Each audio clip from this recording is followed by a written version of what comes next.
Komið sæl og verið velkomin með okkur í Suðurnesja magasín. Við komum víða við í fjölbreyttu mannlífi á Suðurnesjum.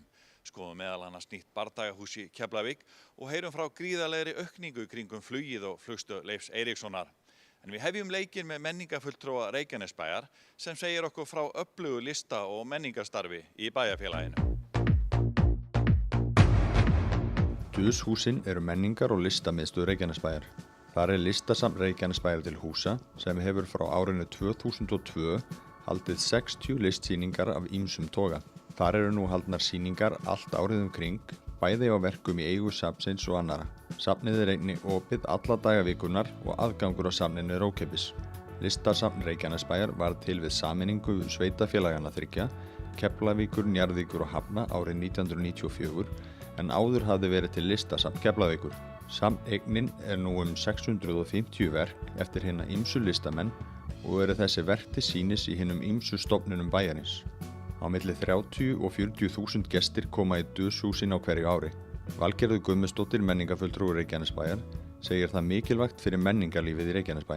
Við erum búin að fara í gegnum 60 opnanir hjá listasafninu og hverri sýningu og við hverja opnun koma nýjir gestir sem ekki hafa komið áður.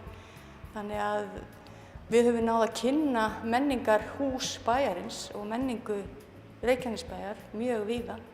En hvað stendur listasafn Reykjanesbæjar fyrir mörgum sýningum á ári? Við höfum síðustu árin eiginlega verið með, þetta er 5 sýningar pluss listahátíð barna, hefur verið sem sagt bara ágætisregla og í rauninni bara mjög gott miðað við stærð og mannafla. En listasafnið er náttúrulega ekki eini sýningaraðilinn í Duushúsum því að við erum með föstu sýninguna Bátaflota Gríms Karlssonar sem sett var upp hér í byrjun árið 2002 og það var byggðasafni sem stóð fyrir þeirri sýningu og síðan er byggðasafni líka með sýningarsal sem við köllum Gryfjuna og þar eru líka opnaðar nýjar sýningar á svona 2-3 ára fresti og síðasta sýning sem opnuð var þar var opnuð í apríl á síðasta ári og fjallar vertíðina og í rauninni hvernig húsaþyrping verður að þorpi. Afskaplega skemmtileg sýning. Og sú sýning kemur til með að standa í að minnsta kosti 2 ár. Og svo höfum við bíósalinn sem er 4. sýningarsalurinn í húsinu og þar höfum við verið með blandaðar sýningar, við höfum stundum verið með myndlistasýningar, stundum sögusýningar. Það er mikið af tónleikum haldnir þar, þetta er fínn kammersalur, góðum flygli og verið vinsæll sem tónleikasalur. Núna stendur yfir sýningin Lög unga fólksins í listasal Duushúsa. Sýningin samanstendur af verkum 6 ungra listamanna. Þetta er fyrsta sýning ársins og við undirbúning þeirrar sýningar þá hugsuðum við okkur að reyna að höfða svolítið til unga fólksins í bæjarfélaginu. Einmitt vegna þess að við leggjum svo mikla áherslu á að menning og menntun menning og menntun eru í rauninni af sama meiði og tökum hér á móti mörgum skólahópum og þetta er sýning 6 ungra myndlistamanna. Þessir ungu myndlistamenn eru sem sagt allir að vinna með málverkið á svolítið nútímalegan hátt. Málverkið er ekki endilega bara tvívítt verk í ramma upp fyrir ofan stofusófann, heldur getur hann verið eins og sjáum á hér í málverki getur verið af ýmsu tagi og þetta verk sem ég stend fyrir framan hérna núna var til dæmis málað beint á vegginn og nú stöndum við frammi fyrir því að það er enginn sem tímir að mála yfir verkið aftur. Við höfum þá trú að þessi ungi maður, Davíð heitir hann, verði einhver tíman svo frægur að það borgi sig fyrir okkur að klæða frekar vegginn og nú erum við sem sagt að kanna það hvort að það sé ekki bara alveg upplagt að klæða vegginn og geyma verkið. Nýlega fengu júdódeild Njarðvíkur og taekwondo-deild Keflavíkur afhenta langþráða æfingaraðstöðu að Iðavöllum 12 í Reykjanesbæ. Keflavík er sigursælasta taekwondo-lið landsins þessar mundir en nánar verður fjallað árangur þess síðar hér í Suðurnesja magasín. Júdóþjálfarinn og íþróttakennarinn Guðmundur Stefán Gunnarsson hefur unnið óeigingjarnt starf í þágu íþróttahreyfingarinnar á Suðurnesjum frá því hann stofnaði júdódeild Njarðvíkur snemma árs 2011. Guðmundur hefur með frumkvæði sínu og dugnaði á skömmum tíma byggt upp deild sem hefur nú þegar látið til sín taka í júdó, brasilísku jiu-jitsu og í íslenskri glímu. Iðkendur deildarinnar telja rúmlega 120 krakka og unglinga sem mæta reglulega á æfingar hjá Guðmundi. Byrjaði fyrir svona 2 árum, cirka. Þá svona var maður svona farin að heyra að þetta væri erfitt fyrir fólk að vera með börn í íþróttum. Var þá að þjálfa sund á þeim tíma. Og þetta átti nú bara að vera svona fyrir yngstu. En fljótlega var það orðið 60 krakkar og orðið 120 svona börn sem eru að æfa í dag. Gummi skemmtilegur og góður þjálfari? Ég held að hann sé besti þjálfarinn á landinu. Allavega vinalegasti. Hvað fáið út við svona að tuskast hérna í júdóinu? Það er bara gaman og maður lærir sjálfsvörn og það er bara, ef okkur er að ráðast á mann, bara... Hafið þið verið að kljást við strákana og eru þeir jafnvel hræddir við einhver? Nei, ég er búin að vera hérna einn. Stelpunar hættu allar en hún kom svo. Hún var góð vinkona. Og þið eru ekki hræddar við strákana? Nei. Og árangurinn hefur verið eftirtæktar verður, eða ekki? Jú, við erum búin að eignast Íslandsmeistara nokkrum árum áður en ég gera ráð fyrir því.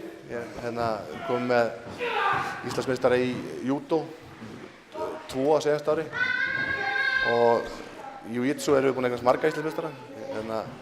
Þar með núna í ár vorum við 2 fullorðnir, Björn Lúkas Haraldsson og svo ég sjálfur.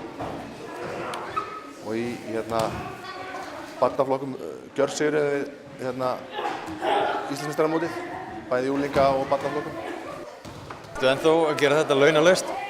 Það eru ótrúlegt samt að þá er ég farin að fá laun. En það gerist núna bara seinustu mánaðamót og það sé ég bara að reka íþróttafélag á það sé ekki mjög dýrt. Hvenær byrjar þú að æfa júdó? Það er í júlí eitthvað. Og er svolítið gaman í þessu? Já, rosalega gaman. Þú ert óhræddur að slást stóru strákana? Já. Hvað er svona skemmtilegast við júdó? Það er bara gaman að keppa og fella aðra niður og æfa sig betur. Ætlar að vera júdókappi og fara á Ólympíuleikana í framtíðinni? Ef ég get það. Það bara æfa mikið? Já. 650.000 útlendingar koma árlega til Íslands, en það er eitthvað sem að Suðurnesjamenn þurfa að nýta sér betur en þeir hafa gert hingað til. Það er alltaf fáir ferðamenn sem fara inn á Reykjanesi til lengri tíma. Þótt við séum hérna með bara eitt besta ferðamannastaðinn á landinu sem er þetta Bláa lónið. Og ef við fengjum þó bara nema 1% af þeim til að koma hérna inn og vera 1 dag hérna inn og eyða þessum meðaltalstölun sem er 35.000 á dag. Ég meina þá eru bara strax komin hátt í 300 milljónir fyrir aukna veltu hérna á Suðurnesjunum. Hvað viltu segja ferðaþjónustunni? Hvað á hún að gera? Það sem aðalega skiptir máli er að búa til svona vöru sem að menn geta selt út. Gæða vöru, gæða þjónustu sem að menn verða að standa saman í að selja. Þetta verður að vera samvinnuverkefni. Það er ekki spurning að slást um einn og einn ferðamann eða eina gistunótt, heldur verður þetta að koma út sem stór pakki. Það þýðir ekkert að vera í litlu hugsa lítið hérna menn verður að hugsa stórt. Við höfum möguleika til að bjóða fram á meira heldur Bláa lónið, þá verðum við að nota tækifærið. Þeir eru hérna, við þurfum ekki endilega að ná í þá. Þeir eru komnir á staðinn, við þurfum bara að sjá til þess að verða hérna einhvern lengri tíma heldur en bara hálfa klukkstunda meðan þeir bruna áfram til Reykjavíkur og jafnvel aðra staði út á landi. Og flugvallarstjórinn segir nauðsynlegt að bæta aðstöðuna á flugvallarsvæðinu og í flugstöðinni til að taka á móti hinni miklu aukningu ferðamanna á næstu árum. Ja, við erum mjög ánægðir með að sjá þessu aukningu og bara mjög ánægðir með að sjá bæði kraftin hjá flugfélögunum og öðrum sem er að fá fólk til að koma hingað til landsins og Ísland allt árið er stór þáttur í þessu. En við til þess að taka á móti öllum sem nýju ferðamönnum, við erum að horfa á 10% fyrir næstu árin, er að við þurfum að koma upp aðstöðu fyrir þennan hóp, þannig að menn komist nú leiða sinna og þetta mun þýða miklar endurbætur á flugstöðinni og viðbyggingar og líka það þarf að gera mjög mikið við flugbrautandi til lengri tíma, þannig að við erum að horfa á miklar fjárfestingar til margra ára. Hvað getur þú sagt okkur í svona fáum orðum í hvað við erum að tala um einhverja milljarða framkvæmdir á næstu árum? Já, við getum bara sagt að það sem við höfum skráð inn fyrir næstu 2 árin verða um 3 milljarðar, þannig við erum að tala svona vel 1,5 milljarð á ári bara hérna á Keflavíkurflugvelli. Og það eru síðan meiri, þetta verður meira þegar fram er litið og utan í viðbygging flugstöðuna, hún mun kosta já, örugglega hátt í 20 milljarðar. Það jákvæða við þessi auknu umsvif á Keflavíkurflugvelli og hér í flugstöðinni er að það kallar á fleiri störf. Við sjáum bara það á þessum 2 árum sem að við hérna síðustu erum höfum við að horfa 16% aukningu í stöðugildum bara hjá fyrirtækinu í Keflavíkurflugvelli. Og það eru mörg önnur fyrirtæki, IGS og Airport Associates sem eru að þjónusta fluginu líka. Ég meina þeir þurfa að bæta við sér starfsfólki líka. Það mikil uppbygging fleiri fyrirtækja í kringum flugstöðina. Já, það er alveg tímalaust. Ég meina við erum líka að sjá hérna inn bæði stærri og minni verktaka sem koma inn og geta tekið þátt í uppbyggingunni.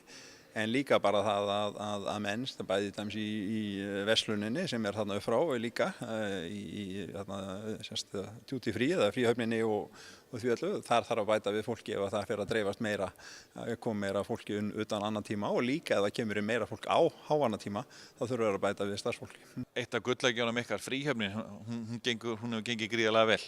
Fríhöfnin gengur bara mjög vel og heldur áfram bara að vera einn af grunnstoðunum fyrir rekstur flugvallarins og flugstöðvarinnar í heild.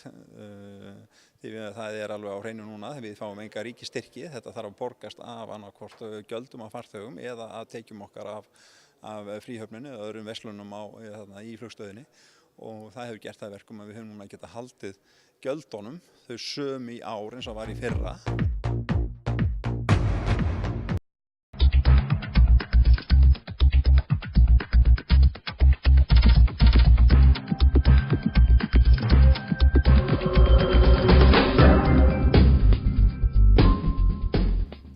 Suðurnesjamenn hafa löngu verið miklir bílaáhugamenn og við förum í garðinn og hittum þar fyrir 3 bíladellu bræður. Leið okkar liggur síðan til Grindavíkur þar sem við skoðum metnaðarfulla uppbyggingu íþróttamannvirkja. Við fögnum með Keflavíkur stúlkum í körfunni og endum á skemmtilegu tónlistaratriði. Við hittum fyrir 3 hressa bílabræður í garðinum en þeir eru hver sig með fjallatrukk í smíðum inn í bílskúr. Bræðurnir Jón Einar, Ólafur og Magnús Ólafssynir hafa komið sér vel fyrir í bílskúr við Iðngarða í garðinum. Þar eyða þeir ófáum stundum þar sem þeir dyttaða bílunum sem eru af gerðinni Ford Econoline. Við erum hérna með 3 bíla hérna inni núna. Þetta er bílinn minn og hann er nánast tilbúinn. Já, hann er tilbúinn þannig. Hann er með 6,2 dísel, sjálfulegt.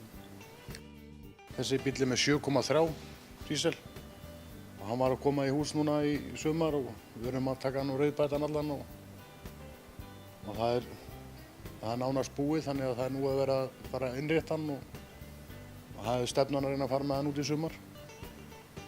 Og þessi hérna, hann er búinn að vera hérna í eitthvað ár og það er búið að rauðbæta hennan alveg og setja í hann 6,2 líka dísel.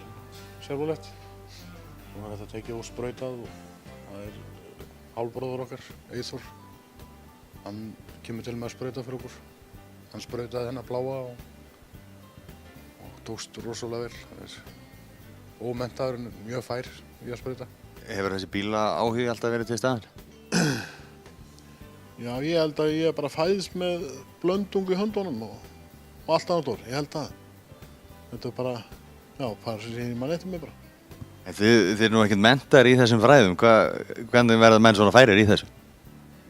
Það er bara fylgjast með og taka eftir og svona lærir maður mest af því. Að fikta sig áfram í rauninni? Það má segja það, fikta sig áfram bara.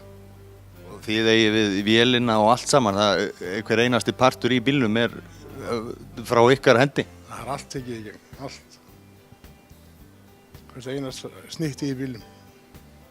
Og tilgangur er að sjálfsögðu að fara á veiðar og það er svona ykkar helsta áhugamál kannski? Það er skemmtilegast, það er að fara saman í veiði og hafa gaman að því. Þá er náttúrulega nauðsynlegt að eiga eitt svona bíla á mann. Já, svona ef við förum í singur í lagi, já, en ef við förum allir saman þá er nú að fara á einu bílnum eða 2 ef við erum margir. Og fjölskyldan kemst að sjálfsögðu með að nógu plásið? Það er nóg plássið. Ef allir ætla með þá náttúrulega förum við öllum bílunum. Hvers vegna er það þessi tegunda bíl sem verður fyrir valinu? Já, þeir segja að þeir eru komið best út þessi bílar. Og reynslan sem að menn eru með hérna að þessum bílum segja okkur það. Þeir eru vinsælir þessi bílar? Já, þeir eru orðnir alltaf það vinsælir í dag að það er erfitt að fá þessa bíla. Svona, ég meina svona gamla til að maður getur farið að skeita þetta saman og þannig að það segir okkur eitthvað. Þú lætur þetta hljóma einfalt, þetta er allt sem að, þið gera þetta allt sjálfir, eða ekki? Jú, þetta gerum allt svo hjálpum stað og erum svona að vinna í sikkunum bílum bara og ef einhverju vantar hjálparum þá bara hlaupum á milli. En ef menn fara í strand, hvað fara menn á YouTube eða hvernig læra menn hlutina? Nei, bara klóra sér áfram. Hvernig er það hjá ykkur strákar? Hvað eru þið að eyða miklum tíma hérna og er þetta alveg hægt með vinnu og fjölskyldu? Já, það er bara, það er svo misjafnt, það er aðalega helgarnar sem fara í þetta og það er stundum á kvöldin og bara svona eftir því sem að bara hægt er. Þú starfar sem sjómaður, tekur bara á milli túra, þá ertu hérna í skúrnum eða? Já, ef maður er ekki út að sjóða, þá er maður hér. Mikil uppbygging íþróttamannvirkja er á döfinni hjá Grindavíkurbæ. Áætlað er að verja 700 til 800 milljónum króna á næstu 4 árum í uppbyggingu á nýjum og glæsilegum íþróttamannvirkjum sem munu gjörbylta aðstöðunni í bæjarfélaginu. Og við erum búin að tryggja fjármögnun, þetta er 4 ára verkefni og á næstu 4 árum þá er þetta framkvæmdir sem við áætlum upp á 700-800 milljónir. Og þetta er við að fjármagna með veltufé út af rekstri sveitarfélagsins, reksturinn er komin á rétt ról og getur þá skilað einhverju til fjárfestinga. Og svo eigum við 1400 milljónir í svokölluðum hitaveitusjóð og við munum nýta 400 milljónir af þeim penningum í þessi verkefni líka. Og þetta er náttúrulega mikil innspýting inn í okkar hagkerfi að fara í svona stóra framkvæmdir og samhliða erum við líka í öðrum verkum, við erum í svona ýmsum smærri verkum í stígum og götum og öðru slíku sem fylgir rekstri sveitarfélags og þar að auki erum við að byggja við skólan undir tónlistarskóla og bókasafn, þannig að það er mjög mikið að vera á næstu árum. Er ekkert mál fyrir lítið bæjarfélag svo Grindavík að fara í svona stórar framkvæmdir? Jú, það er mikið mál og við erum bara heppin með það, við gengum í það að greiða upp eiginlega allar okkar skuldir, skuldum lítið sem ekki neitt. Þannig að þegar reksturinn er komin í gott horfi eins og hann lítur út fyrir að vera núna og næstu árin, þá skilar reksturinn bara nægu fé til þessara fjárfestinga og svo eigum við handbært fé eins og við sagði á hann 1400 milljónir og bæjarstjórnin hefur sett sér það markmið að sá sjóður fari aldrei undir milljarð, þannig að við munum nýta þá 400 milljónir af þessu. Þessi nýja aðstæða, hún mun gjörbylta rauninu öllu fyrir UMFG. Þetta eru gríðarleg aðstöðubylting fyrir félagið. Þetta er mikil aðstöðubreyting og við bindum mikla vonir við þetta nýja hjarta, þannig að allar deildirnar séu saman í sömu félagsaðstöðunni og það sé einn inngangur inn í íþróttamannvirki Grindavíkurbæjar fyrir keppendur og fyrir íbúa og fyrir grunnskólabörnin, þannig að þetta er svona eitt svona hjarta sem að slær þarna fyrir alla í einu. Grindavík er náttúrulega mikil íþróttabær. Það skiptir náttúrulega máli fyrir bæjarfélag að vera með topp aðstöðu til þess að halda bara ný við önnur bæjarfélag og sveitarfélag á landinu. Já, og menn hafa lagt gríðarlega mikinn metnað alltaf íþróttamannvirki í Grindavík og menn þurfum nú ekki annað en að líta í kringum sig hérna á svæðinu. Við erum tæplega 3000 manns og við erum með fjölnota íþróttahús og við erum með stóra og mikla stúku og við erum með glæsilega knattspyrnuvelli en inn í íþróttirnar hafa kannski setið aðeins á hakanum og við erum svona að reyna að bæta úr því núna og síðan að reyna að bæta úr félagsaðstöðun, þannig að félagsstarfið UMFG geti blómstrað á sama hátt og íþróttastarfið. Því ungmennafélag er ekki bara íþróttafélag, ungmennafélag er líka félagsskapur fólk sem hefur áhuga sínu samfélagi, þannig að þarna skapast ekki tækifæri til þess. Finnur þú fyrir ánægju íbúa með þessar fyrirhuguðu framkvæmdir? Já, en auðvitað er skoðanamunur á þessu. Mjög margir mjög ánægðir, mörgum skattgreiðendum finnst þetta mikið. Mér finnst þetta mikið fé fara og hratt í svona verkefni og íþróttafélagunum finnst þetta mörgum hverjum og skammt farið og ekki nógu hratt. Þannig að það er síðan hlutverk á bæjarstjórnar að vega og meta öll þessi sjónarmið og taka ákvörðun með hagsmuni skattgreiðenda og íþróttafélagana að leiðarljósi og bæjarstjórnin hefur gert það núna, tekið ákvörðun þessu uppbyggingu og lagt til fjármagn til næstu 4 ára. Þannig að þetta er bara vel undirbúið verkefni að mínu mati. Keflavík var bikarmeistari kvenna í 13. sinn á dögunum. Keflavík lagði Val að velli í úrslitaleik Powerade bikar KKÍ í Laugardalshöll 68-60. Keflavíkurstúlkur hófu leikinn gríðarlega vel og leiddu í hálfleik með 21 stigi 38-17. Valskonur náðu með góðu áhlaupi í þriðja leikluta að minnka muninn niður í 2 stig. Keflavíkurstúlkur héldu þó rósinni og tókst með góðum kafla að landa sigri. Keflavíkurstúlkur fögnuðu svo vel í leikslok þegar að titillinn var í höfn.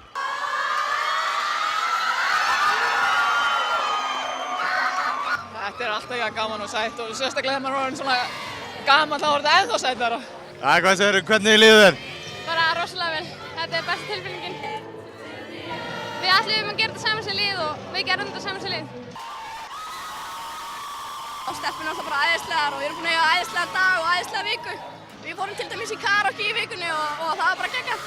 Þannig að stelpurnar er bara frábærar og bestu vinkonur í heiminum.